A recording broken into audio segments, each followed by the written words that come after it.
more things. Right there. Stand if you think it's you. Yes, come. When my friends know that I listen to Abraham, they said, "Oh, have you seen The Secret? Esther is on The Secret." And I said, "No, but I got the DVD and you weren't on there. Abraham wasn't on there." And so I thought, well, they must have seen it someplace else and got mixed up with. It's just very similar teaching. And then somebody again said, "Well, have you seen Abraham on The Secret?" And I said, "No. Esther and Abraham are not on The Secret." "Oh, yes, they are. And I was very confused about that. Last night I found out there are two versions of The Secret. But I wondered whether Abraham wanted to comment on how there are two different versions of The Secret. We would, but it's a secret.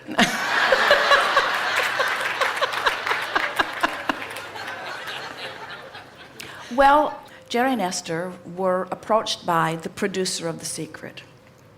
She wanted to do a series of television movies based upon the work of Abraham. That was the way she approached Jerry and Esther.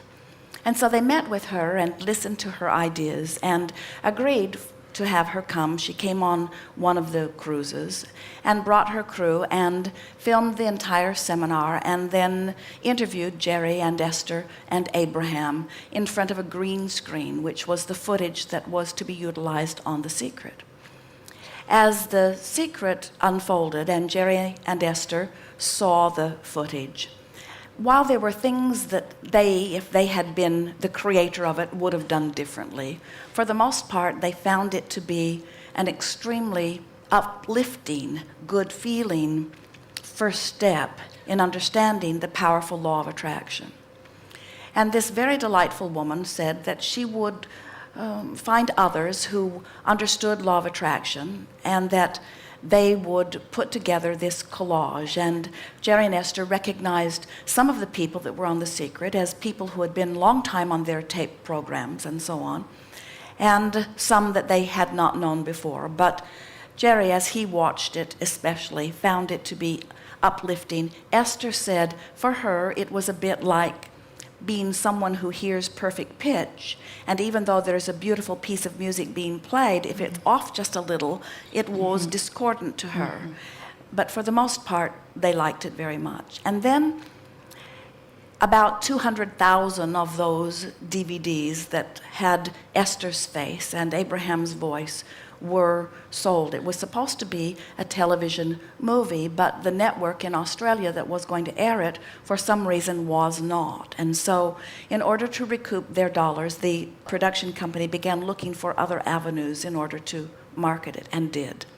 Again, Jerry and Esther felt uncomfortable with the way it was being marketed, not because there was something wrong with it, but it was just different from the style. Jerry and Esther are liking the idea of allowing things to be, and it felt a little more assertive than they were comfortable with. But again, it was really not their business so much, it was the production companies, and so Jerry and Esther just used that experience as an opportunity to try to turn downstream over and over again, and were doing a good job of maintaining their balance.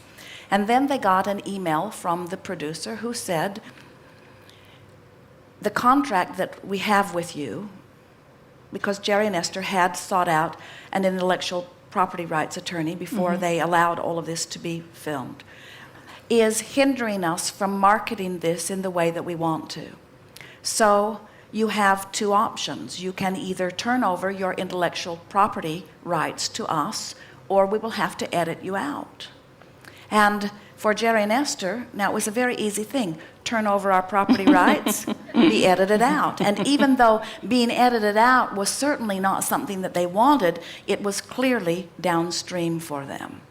Now, there are those who said, oh, there were other options. You could sue, you could hold to your contract, but all of that was upstream for Jerry and Esther. And so they just took the path of least resistance. And then they began to receive thousands upon thousands of emails from people who had seen it and loved it and wanted more, who ordered it and were unhappy that Abraham was not present. And so Jerry and Esther wrote an email that they distributed to let people know that nothing has gone wrong. Just enjoy what's coming next. Feel appreciation for what was there. And so that really is the story, and that's about all there is to the story. Nothing has gone wrong. Everything is right. The way we like to tell the story is that Jerry and Esther have been doing this work for a very long time, and they had set forth a very powerful vibrational escrow of which this film was a part. In other words, there is no question that that was based upon the dialogue and the work that Jerry and Esther have been about for all of these years. There's no question about that. And we certainly understand that after the fact now, the woman who is selling it is not acknowledging that Jerry and Esther were a part of it, because she can't acknowledge that they are a part of it without detracting from what she has going on. And Jerry and Esther, while Esther suffered a great deal from it initially, have got themselves into alignment about it, and the whole of the matter is that they are benefiting enormously from this exposure to the secret. There are all kinds of people out there that are being activated to the idea that you can create your own reality and that the law of attraction abounds. We acknowledge that this woman held to her vision very tightly and created what she wanted to create. And we will say to you, especially in the context of what's going on here, what she did was not nice. It was not nice that she did to Jerry and Esther what she did. But nice is beside the point, don't you think? In other words, she came into alignment with what she wants. She gave her undivided attention to it. The universe is yielding to her. She's getting what she is wanting. And Jerry and Esther came round to understanding that for someone else to receive what they are wanting does not in any way detract from them. In other words, no one can detract from the work that Jerry and Esther are about, you see. And so this is a secret that keeps on giving. The best and the most interesting thing about all of this, and this is the thing that is stunning from our broader non-physical perspective, the Secret movie tells a story about knowledge being suppressed. That's sort of the basis of The Secret, that there are laws and things that you have not been allowed to know. And we think that by taking Abraham and Jerry and Esther's part out of The Secret, they are doing the very thing again that they used as the basis for their movie. Because indeed, unless you put the non-physical part of it in, then you've left out the guidance. And when you've left out the guidance, then you just leave people out there to all kinds of other random experiences. No one really gets a bead on how to deliberately create.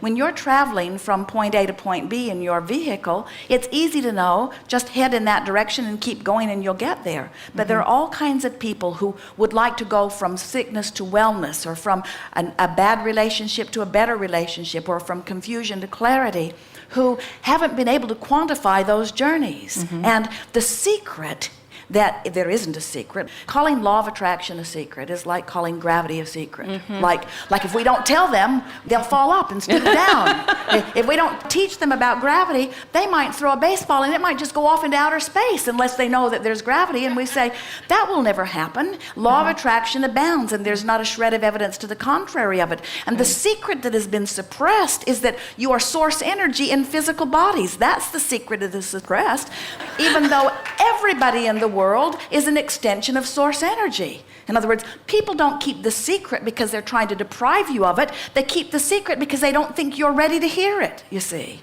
And there's nothing wrong with that, is there? Because a teacher, a really good teacher, understands where his student is.